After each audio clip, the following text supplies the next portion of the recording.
اللهم صل على سيدنا محمد يا رب صل وسلم دائما ابدا على حبيبك. ابراہیم علیہ السلام کا واقعہ چل رہا تھا. یہ میں ترتیب سنا رہا ہوں. آج کسی نے کہا کہ بھئی یوسف علیہ السلام کا واقعہ تو رہ گیا. تو بھئی وہ ابھی ترتیب سے چل رہے ہیں نا. جس ترتیب سے پیغمبر دنیا میں آئے ہیں ہم اس ترتیب سے بیان کر رہے ہیں ان کو. تو حضرت ابراہیم, یہ اس لیے کہ تاکہ آپ کو پیغمبروں کا زمانہ بھی یاد ہو جائے کہ کون سے پیغمبر کا کون سا زمانہ ہے. تو حضرت ابراہیم علیہ السلام جو تھے وہ کس قوم کے بعد تھے؟ قوم سمود کے بعد. قوم سمود کو جب اللہ نے تباہ کیا تو اس کے بعد جس پیغمبر کا قرآن میں تذکرہ آتا ہے وہ حضرت ابراہیم علیہ السلام ہے. اور کہاں کے رہنے والے تھے؟ ارض شام کے, جس کو اللہ نے برکت والی زمین قرار دیا. تو ابراہیم علیہ السلام نے جب آنکھ کھولی اپنی قوم میں بت پرستی میں دیکھا تو پریشان ہوئے اور قوم سے کہنے لگے انی وجہت وجہی للذی فطر السماوات والارض حنیفا وما انا من المشرکین. وہ 3 مدارج میں نے ذکر کیے تھے نا. آواز گونج رہی نہیں بہت زیادہ ہے؟ گونج رہی ہے نا؟ نہیں گونج رہی؟ مجھے ایسا محسوس ہو رہا ہے. تو ابراہیم علیہ السلام نے 3 مدارج بیان کیے کہ بھائی پہلے ستارے کو دیکھا وہ بھی غائب ہو گیا, چاند کو دیکھا وہ بھی غائب ہو گیا, سورج کو دیکھا وہ بھی غائب. تو کیا فرماتے ہیں کہ میں فنا ہونے والی چیزوں سے محبت نہیں کر سکتا. اس کو تھوڑا سا دور کرنا پڑے گا بھائی. فنا ہونے والی چیزوں سے میں محبت نہیں کر سکتا. اور انی وجہت وجہی للذی فطر السماوات والارض حنیفا وما انا من المشرکین. میں اپنے رخ کو پھیر رہا ہوں اس ذات کی طرف جس نے آسمانوں اور زمینوں کو پیدا کیا اور میں اس ذات کے ساتھ کسی کو شریک کرنے والا نہیں ہوں. تہجد میں جب اٹھے نا تو تہجد کی نماز سے پہلے یہ دعا پڑھنی چاہیے, انی وجہت وجہی للذی. اپنا رخ میں صرف اس ذات کی طرف پھیر رہا ہوں جس نے آسمانوں اور زمینوں کو پیدا کیا اور میں اس کے ساتھ کسی کو شریک نہیں کرتا. تو ہم توحید کا اقرار کرتے ہیں نماز پڑھنے سے پہلے, صرف اسی کی طرف رخ پھیرتے ہیں, اور یہ نہیں کہ ادھر بھی تو ادھر بھی, ایسا نہیں. تو ابراہیم علیہ السلام نے اپنے والد کو بڑی محبت سے سمجھایا. ان کے والد جو تھے بت بنا کے بیچا کرتے تھے. کہ ابراہیم علیہ السلام نے اپنے والد کو بہت پیار سے سمجھایا, یا ابتی, اے میرے ابا, انی اخاف ان یمسک عذاب من الرحمن, رحمان کی طرف سے عذاب نہ آ جائے کہیں آپ کے اوپر, آپ رحمان کو چھوڑ کر ان کی عبادت کر رہے ہو. سورہ مریم میں پورا رکوع ہے اس پر. بہت سمجھایا مگر ابراہیم علیہ السلام کے والد تیار نہ ہوئے, دھمکیاں دینے پر آ گئے. لأرجمنک وہجرنی ملیا, پتھروں سے مار مار کے ہلاک کر دوں گا میں تجھے. کیسی دھمکی ہے. ایک طرف سے پھول برس رہے ہیں اور دوسری طرف سے پتھر مارنے کی دھمکیاں دی جا رہی ہیں. ایک طرف سے پھول برس رہے ہیں, یا ابتی, اے میرے پیارے ابا, اے میرے. پورا رکوع ہے, آپ جا کے پڑھیں سورہ مریم میں. لیکن جب دھمکی ملی ہے تو ہم ہوتے تو کیا کرتے؟ ہم کہتے ایک تو میں تمیز سے بات کر رہا ہوں. دیکھو ایک صاحب میرے پاس آئے, مجھے کہنے لگے کہ میرے ابا نماز نہیں پڑھتے. میں سمجھا کے تھک گیا ہوں مگر ان میں عقل ہی نہیں, بات ہی سمجھ میں نہیں آ رہی. سمجھا کے تھک گیا ہوں, سمجھ میں نہیں آ رہی. میں نے تو اس دن سنا دی کھری. میں نے کہا آپ پڑھے رہتے ہو. تو میں نے کہا یار نماز نہ پڑھنا زیادہ بڑا گناہ ہے یا بت پرستی کرنا؟ بولو بھائی, وہ زیادہ بڑا گناہ ہے. اور بت پرستی زیادہ بڑا گناہ ہے یا بتوں کو بنا کے باقاعدہ بیچنا, یعنی بت پرستی کو فروغ دینا, یہ تو اور بڑا گناہ ہے. دوسری بات, میں نے کہا آپ جتنے پکے نمازی ہو, آپ زیادہ پکے ہو یا ابراہیم علیہ السلام زیادہ پکے تھے؟ بولو نا. اور آپ کا مرتبہ زیادہ ہے یا ابراہیم علیہ السلام کا؟ تو 2 انتہاؤں کا مقابلہ ہوا ہے, اللہ کے خلیل کا اور اللہ کے سب سے بڑے دشمن کا. اس وقت روئے زمین پر اللہ کے سب سے بڑے خلیل کون تھے؟ ابراہیم علیہ السلام. اور مقابلے میں اس وقت روئے زمین پر اللہ کے سب سے بڑے دشمن, کیونکہ بت بنا کے باقاعدہ بیچ رہے ہیں. لیکن اس موقع پر بھی ابراہیم علیہ السلام نے ایک بھی سخت جملہ اپنے والد کے لیے استعمال نہیں کیا. اس میں جہاں بت پرستی کی مخالفت ہے وہاں باپ کا احترام بھی سکھایا ہے. وہاں باپ کا احترام بھی سکھایا.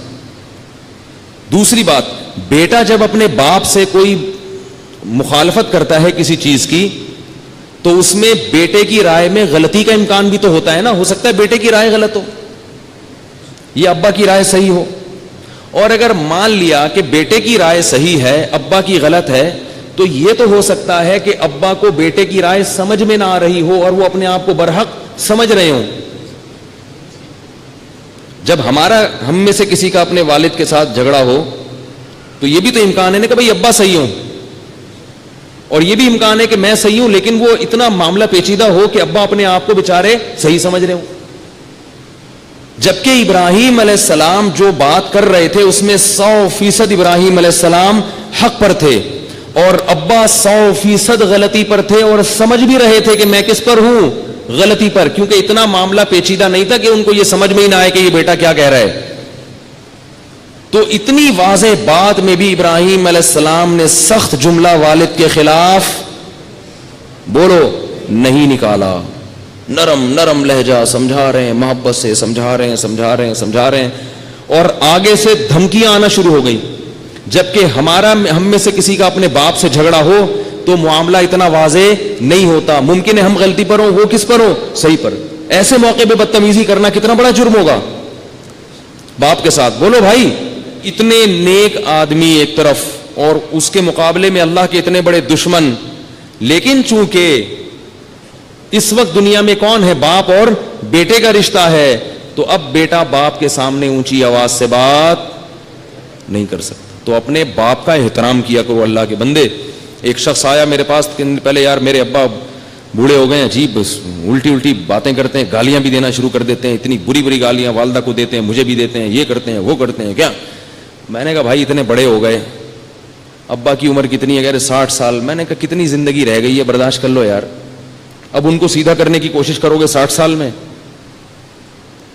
میں نے کہا دے دیتے ہیں تو اب چھوڑ دو. کہہ رہے ہیں یہ تو بری بات ہے. میں نے کہا بری ہے, لیکن اب آپ اس کو صحیح نہیں کر سکتے.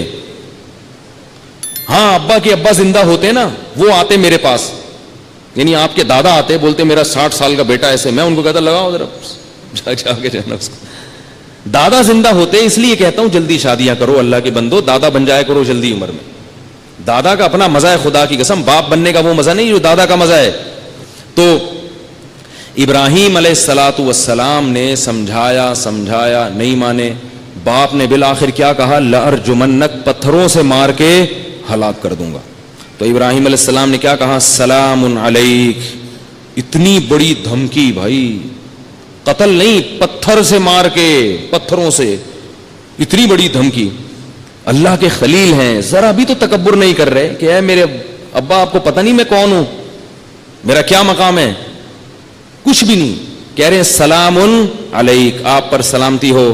ساستغفر لک ربی, دنیا میں تو مایوس ہو گیا لیکن آخرت سے مایوس نہیں ہوا, اللہ سے میں آپ کے لیے مغفرت کی دعا کرتا رہوں گا. انہ کان بی حفیہ, وہ آپ پر مہربان نہ ہو, مجھ پر تو مہربان ہے نا, تو مجھ پر مہربانی کی وجہ سے آپ کی مغفرت کر دے گا. اس سے ایک اور مسئلہ حل ہو گیا ایصال ثواب کا. بعض لوگ یہ کہتے ہیں کہ قرآن میں آتا ہے عمل الانسان ما تمنا, انسان کو وہی کچھ ملے گا جو وہ خود کرتا ہے, لہذا آپ کسی اور کے لیے کوئی نیکی کا کام نہیں کر سکتے, عمرہ نہیں کر سکتے, یہ نہیں کر سکتے, وہ نہیں کر سکتے. جو کرو گے اس کا ثواب آپ کو ملے گا, دوسرے کو آپ کے عمل کا ثواب نہیں ملے گا. اس کا علماء نے جواب دیا ہے کہ آپ کو آپ کے عمل کا ثواب ملے گا نا, یہ تو ثابت ہو گیا نا. تو آپ جو چاہ رہے ہو اپنے عمل سے وہ کس کو ملے گا, آپ کو. تو جب آپ یہ چاہ رہے ہو کہ اس کا ثواب فلاں کو مل جائے تو آپ کو ملنا جب ہی ہوگا جب اس کو مل جائے. نہیں آئی بات. اس کی مثال ایسے ہے جیسے کوئی میرے پاس آتا ہے اور مجھے کہتا ہے آپ جو چاہو گے وہ میں کروں گا, لیکن اس کی میں نہیں مانوں گا ایک بھی, لیکن آپ جو کہو گے نا وہ میں کروں گا. لیکن جو غفار بھائی ہے نا مجھے پسند نہیں ہے وہ, اس کی میں نہیں مانوں گا. تو میں کہتا ہوں کہ میری مانو گے؟ آپ کہتے ہیں ہاں آپ کی مانوں گا. میں کہتا ہوں پھر ایک بات اس کی مان لو, یہ والی. آئی بات سمجھ میں؟ اگر میری مانتے ہو نا تو میرا یہ آرڈر ہے کہ یہ والی بات اس کی مان لو. تو یہی فلسفہ ابراہیم علیہ السلام نے پیش کیا. تو اسی وجہ سے قرآن جو کہہ رہے ہیں نا کہ انسان کو وہی ملے گا جو وہ کر رہا ہے. تو ہم یہ کر رہے ہیں کہ اللہ ہم چاہ رہے ہیں کہ اللہ یہ ہمارے ابا کو اس کا ثواب مل جائے, تو ہم جو کر رہے ہیں ہمیں وہ ملے گا نا. تو ہمارا ملنا کیا ہے کہ ہمارے ابا کو مل جائے.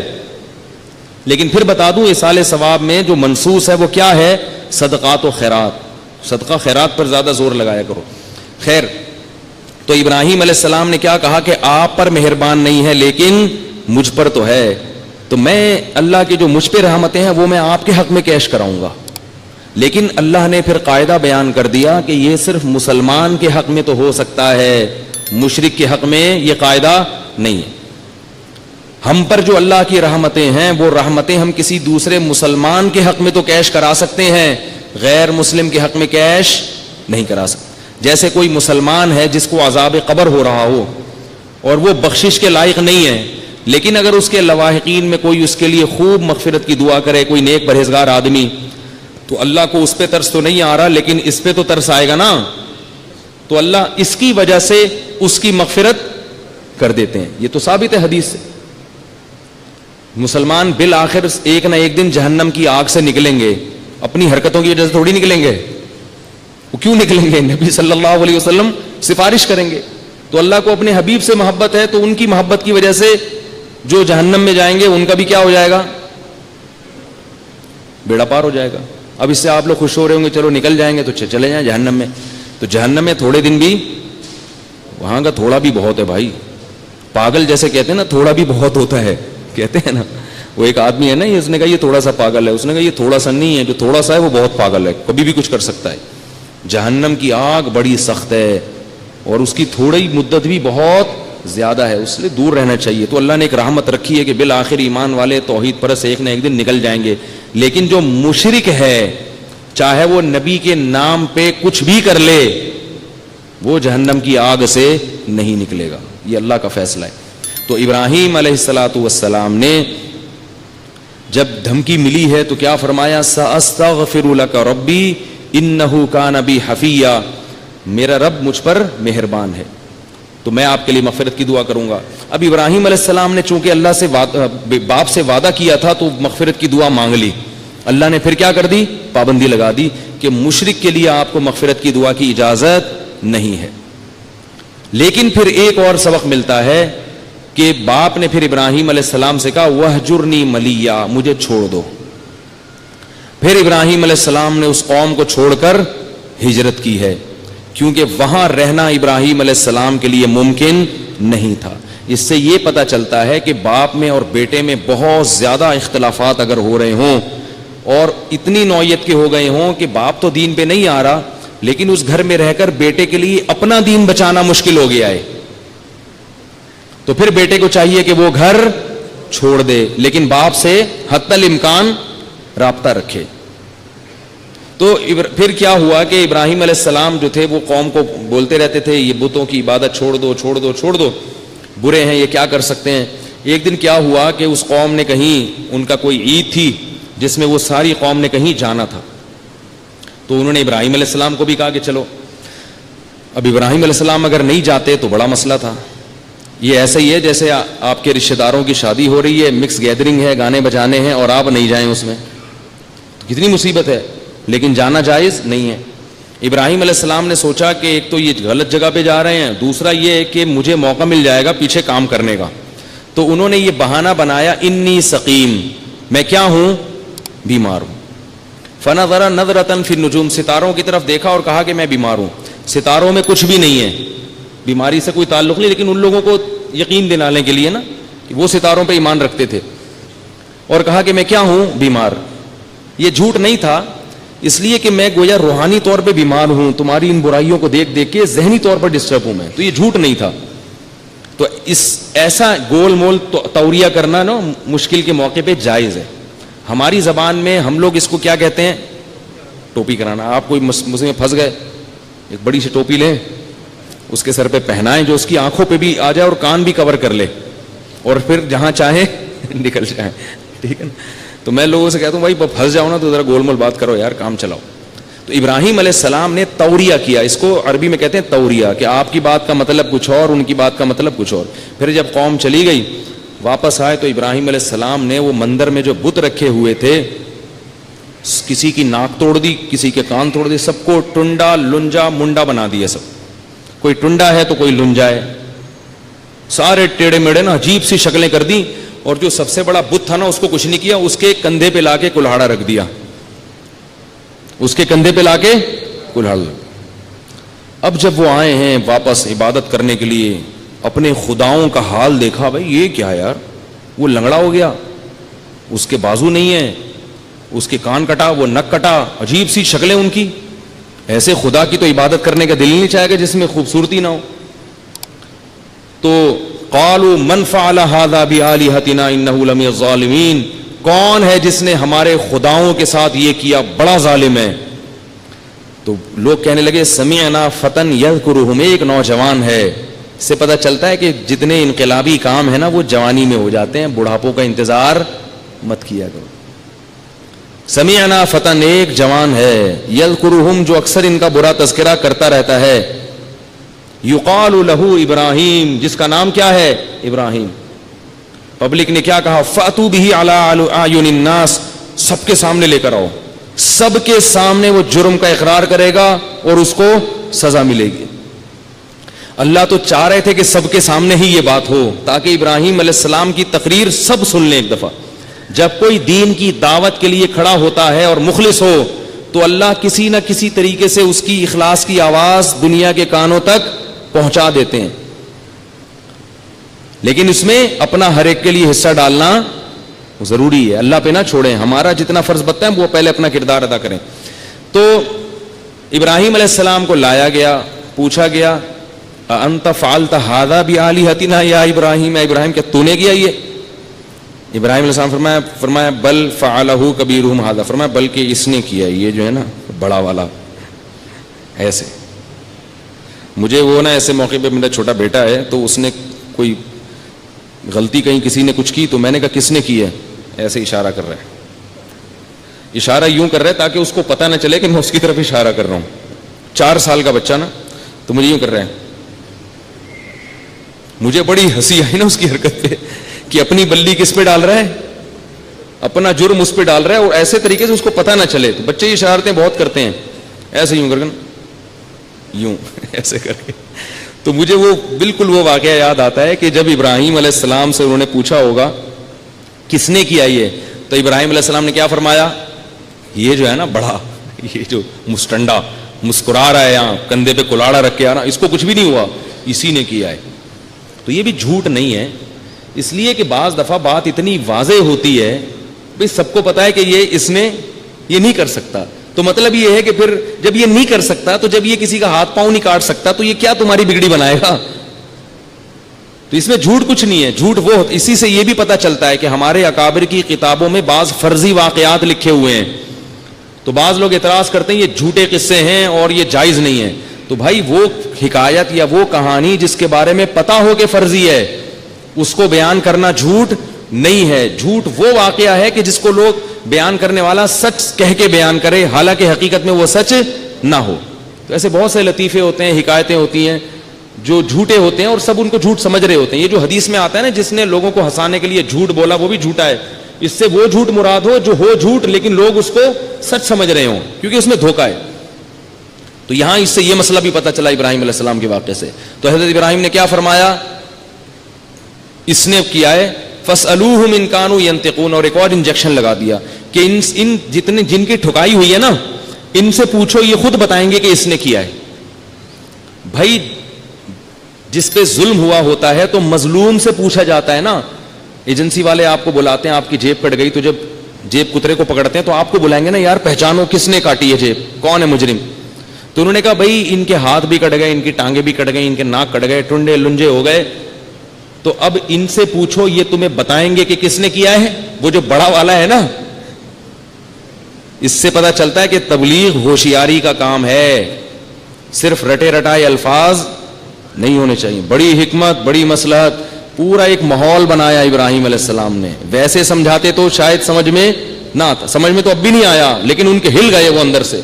جب انہوں نے یہ کہا نا ابراہیم علیہ السلام نے کہ اس بڑے نے کیا ہے, ان سے پوچھو, تو قرآن کہہ رہا ہے فرجعوا الی انفسہم, سب اپنے دل میں جھانکنے لگے اور سوچنے لگے انکم انتم الظالمون, تم تو بڑے نالائق ہو یار.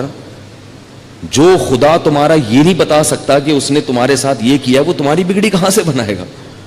ایک دم ان کے دل پہ کیا لگی, چوٹ, ہل گئے اندر سے. لیکن پھر فوراً نکسوا علی رؤوسہم, پلٹا کھایا. کیوں پلٹا کھایا؟ کہ بھائی اگر میں, ہر آدمی یہ سوچ رہا ہے میں نے ابراہیم کا ساتھ دیا تو میں قوم سے کٹ جاؤں گا. دوسرا بھی کہہ رہا ہے, تیسرا بھی کہہ رہا ہے. یہی ہوتا ہے ماحول, معاشرہ آپ کو کہاں لے جاتا ہے, جہنم کی طرف. کہ یار میں نے اگر مفتی صاحب کی بات مان لی تو پبلک کہے گی تو بھی وہی ہو گیا ہے بھائی.